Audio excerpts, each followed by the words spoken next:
to get ISO 22000 certification. Welcome to OSS Certification Services Private Limited e-learning YouTube channel. OSS is a leading ISO certification body providing services of ISO certification, third-party inspection and training. So let us move on the next slide and see what are the content of this video. This video is prepared to get the understanding how to get ISO 22000 certification. इस entire video में we have covered the 5 topics. पहला what about the ISO 22000. Second, why ISO certification required, ISO certification क्यों चाहिए, and how to prepare. अगर आप ISO certification के लिए आप तैयारी कर रहे हैं तो अपने कैसे अपने ऑर्गेनाइजेशन को प्रिपेयर करें ISO 22000 सर्टिफिकेशन के लिए, और क्या क्या डॉक्यूमेंट रिक्वायर्ड होगा ISO 22000 के लिए, एंड कैसे आप अप्लाई करेंगे ISO 22000 सर्टिफिकेशन के लिए. तो let us move on the next slide and see each point will be covered in the all 5 point covered in the entire video. Thank you. Let us move on the next slide. ISO 22000. ISO 22000 क्या है? Food safety management system. ये latest standard जो published हुआ है ISO 22000 year 2018 में, 2018 में. ये standard specific है. ये किसके लिए अप्लाई करता है? Those organisation who are directly और indirectly involve in food chain business. Food chain business मतलब हो सकता है आप फार्मिंग कर रहे हो, मैन्युफैक्चरर हो, पैकेजिंग मटेरियल बना रहे हो, सप्लायर हो, सर्विस प्रोवाइडर हैं. उन सब जो भी डायरेक्ट इनडायरेक्ट इन्वॉल्व है फूड सप्लाई चैन बिजनेस में, उनके लिए ये अप्लाई होता है. और ऑब्जेक्टिव क्या है? ओवरऑल फूड सेफ्टी को इन्हांस करना है, फूड सेफ्टी परफॉर्मेंस को इम्प्रूव करना है. This is the main focus of entire ISO 22000 standard. इस स्टैंडर्ड में 10 क्लॉज हैं, clause number 1 two clause number 10. But the requirement जो इम्प्लीमेंटेशन के लिए जो रिक्वायरमेंट है clause number 4 two clause number 10 में है. जो आपको अगर आप अपने ऑर्गेनाइजेशन में इम्प्लीमेंट कर रहे हैं सर्टिफिकेशन के लिए, तो आपको clause number 4 two clause number 10 के बीच में जो रिक्वायरमेंट है वही आपको अप्लाई होता है इम्प्लीमेंटेशन के लिए. और सर्टिफिकेशन बॉडी के लिए जो ऑडिट करने भी आएंगे उनके लिए भी यही क्लॉज इम्प्लीमेंट, उसी क्लॉज को ऑडिट करते हैं. तो move on the next slide. Let us see. देखो जी, ISO 22000 सर्टिफिकेशन क्यों चाहिए?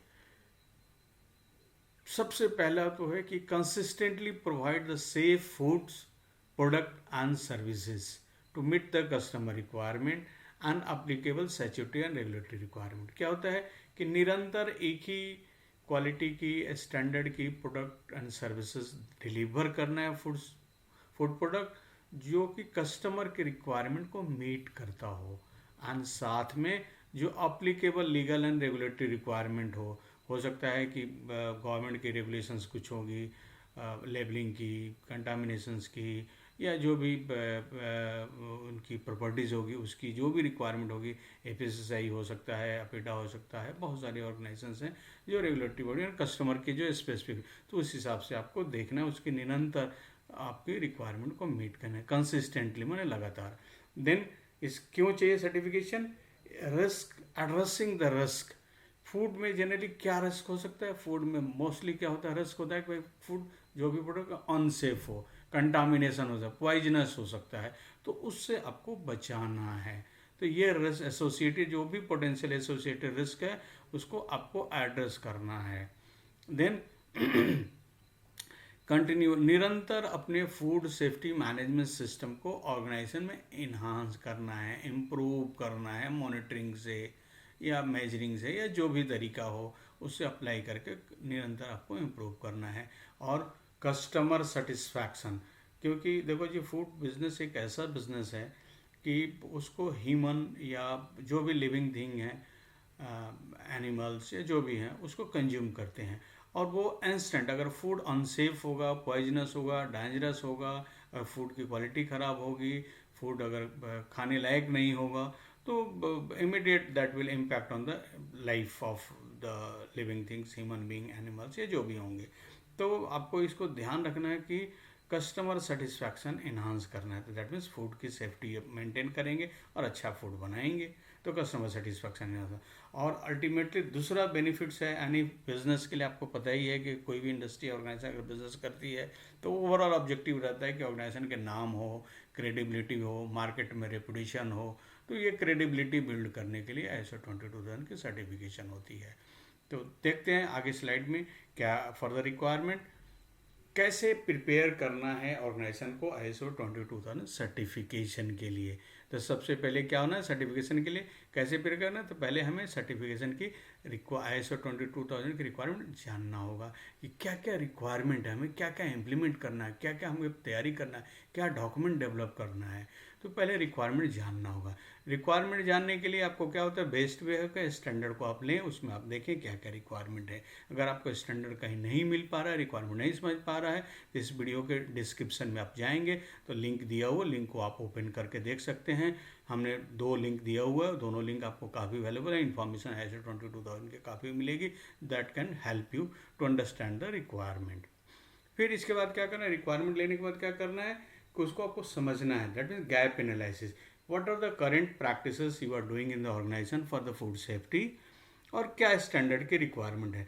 दोनों के बीच को आपस में देख के कंपेयर करना है कि हमारी ऑर्गेनाइजेशन में क्या क्या प्रैक्टिस हम लोग कर रहे हैं फूड सेफ्टी के लिए और क्या रिक्वायरमेंट है। अगर कोई चीज़ मिसिंग है तो उसको आपको एड्रेस करना है, वही आपका गैप हो जाता है। कोई हो गया आपका गैप को आइडेंटिफाई कीजिए। गैप आइडेंटिफाई करने के बाद देखते हैं आगे क्या करना है। उससे रिलेटेड अगर कोई डॉक्यूमेंट डेवलप होना तो डॉक्यूमेंट डेवलप कीजिए। हो सकता है कि आपको कोई इंफ्रास्ट्रक्चर ऑर्गेनाइजेशन के अंदर कोई चेंज करके अगर आपको हो सकता है तो चेंज करके उस रिक्वायरमेंट को आप मीट कर सकते हैं। तो जो भी होगा आपको देखना है उस गैप्स के हिसाब से, और हिसाब से आपको चेंजेस लाना है इंफ्रास्ट्रक्चर या डॉक्यूमेंट में और उसको इम्प्लीमेंट करना है। जैसे ही आपने चेंज किया उस चीज़ को आपको ऑर्गेनाइजेशन में लोगों को बताना है, ट्रेनिंग देना है। क्योंकि देखो अल्टीमेटली जो ऑर्गेनाइजेशन में लोग काम करें डिफरेंट प्रोसेस एक्टिविटी में भी सप्लायर या जो भी होगा, तो उनको क्या होगा, उनको जब तक उन्हें पता नहीं होगा कि भैया क्या क्या चेंजेज हुए, क्या फूड सेफ्टी से रिलेटेड हमें क्या मेंटेन करना है, क्या इम्प्रूव करना है, तो वो कैसे इम्प्लीमेंट करें, कैसे फॉलो करेंगे। तो इसलिए उनको ट्रेनिंग देना बहुत ज़रूरी है। ट्रेनिंग दीजिए और नए चेंजेस के बारे में, डॉक्यूमेंट के बारे में, फिर डॉक्यूमेंट को इम्प्लीमेंट या जो चेंजेस उसको इम्प्लीमेंट कीजिए।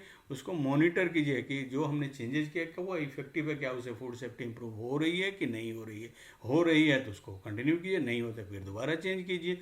इसी तरह उसको मॉनिटरिंग करते हैं। ठीक है, उम्मीद करते हैं ये समझ में आएगा। लेट अस आगे देखते हैं और कैसे करना है। तो डॉक्यूमेंट आगे देखते हैं कि आपको फूड सेफ्टी पॉलिसी एक बनानी है ऑर्गेनाइजेशन में। Food safety policy and objective. देखो जी, फूड सेफ्टी पॉलिसी क्या है, कोई एक स्टेटमेंट है, statement of the top management. तो उसमें देखो बहुत फूड सेफ्टी पॉलिसी में बहुत कुछ हो सकती है, बट स्पेसिफिक जो रिक्वायरमेंट है कि उसमें देखो कुछ कुछ कमिटमेंट होना बहुत जरूरी है। क्या कमिटमेंट होना है होगा फूड सेफ्टी पॉलिसी में, हमेशा ध्यान रखना एक कमिटमेंट होगा कि satisfy the applicable food safety requirement हो सकता है, कस्टमर की भी रिक्वायरमेंट हो सकती है, रिक्वायरमेंट रेगुलेटरी बॉडी की भी हो सकती है, स्टैट्यूटरी बॉडी की हो सकती है, या एग्रीड कस्टमर रिक्वायरमेंट जो भी हो सकता है उसको आपको मीट करना है। एंड दूसरी कमिटमेंट क्या होगी, कंटिन्यूअली इम्प्रूव करना है food safety management system of organisation. ये 2 कमिटमेंट आपकी फूड सेफ्टी पॉलिसी के अंदर होना चाहिए। बाकी आप कुछ भी आप स्टेटमेंट में लिखे, that is the okay. Then आपके पास अगला डॉक्यूमेंट क्या, इंटरनल एंड एक्सटर्नल इश्यूज की डॉक्यूमेंट होना जरूरी है, क्योंकि ये बहुत इंपॉर्टेंट है इंटरनल एक्सटर्नल इश्यूज आपको। क्योंकि इश्यूज आपको समझते हैं, इंटरनल एक्सटर्नल इश्यूज क्या, problems, what are the issues which are affecting the food safety of the organisation. तो क्या क्या हो सकता है, इफेक्ट कर सकता है।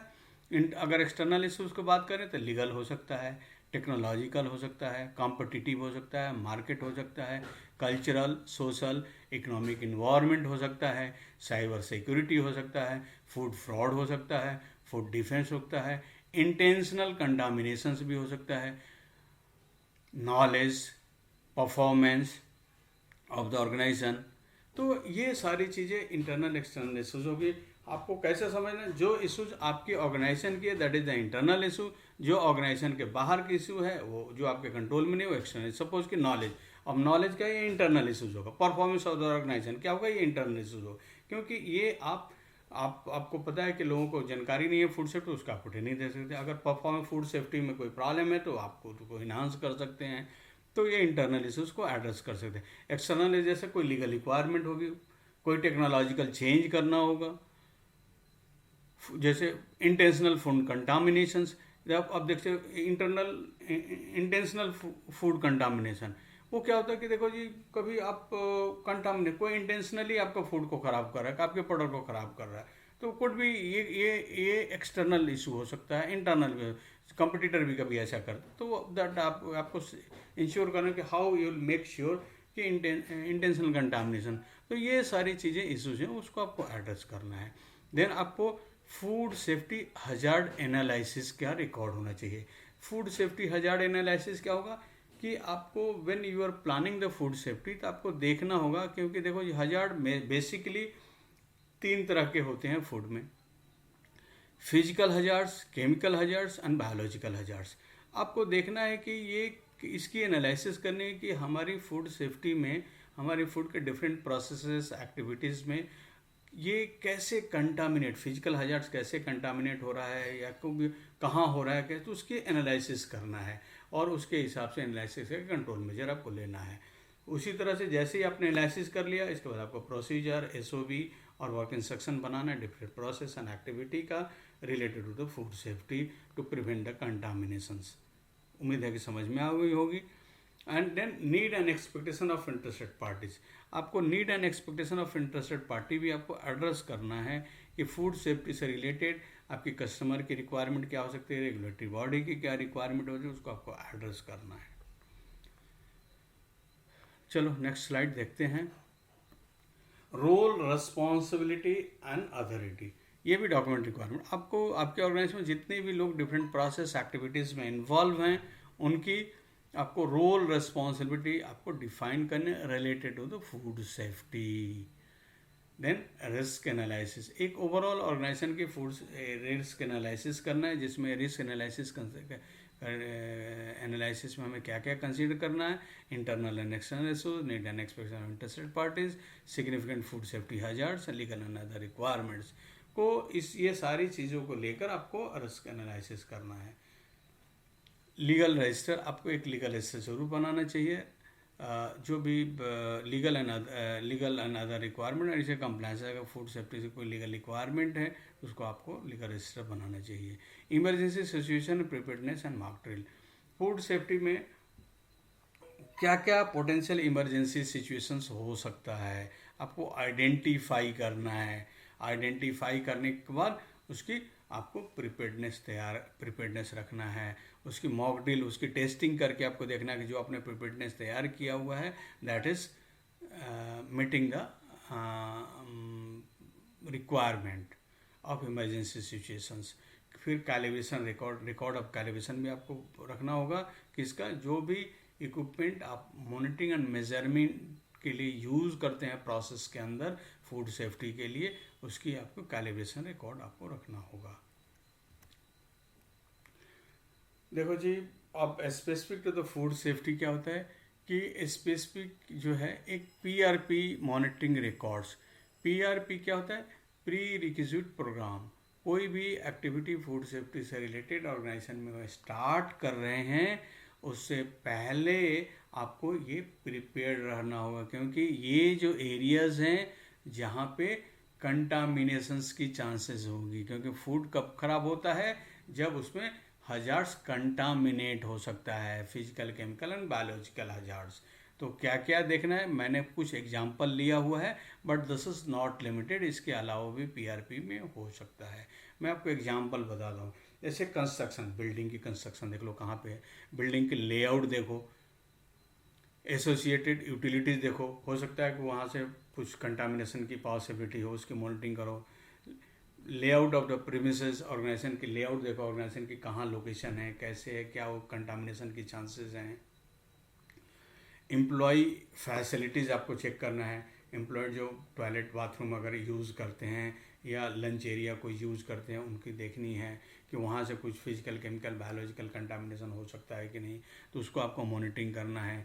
सप्लाई ऑफ, अगर ऑर्गेनाइजेशन के अंदर सप्लाई एयर की क्योंकि एयर के थ्रू जो एयर सप्लाई है, वाटर है, एनर्जी है एंड अदर यूटिलिटीज़, इससे भी कंटामिनेशन की चांसेस हो सकती हैं, फिजिकल, केमिकल, बायोलॉजिकल हजार्ड्स की, तो इसकी भी आप मॉनिटरिंग करो।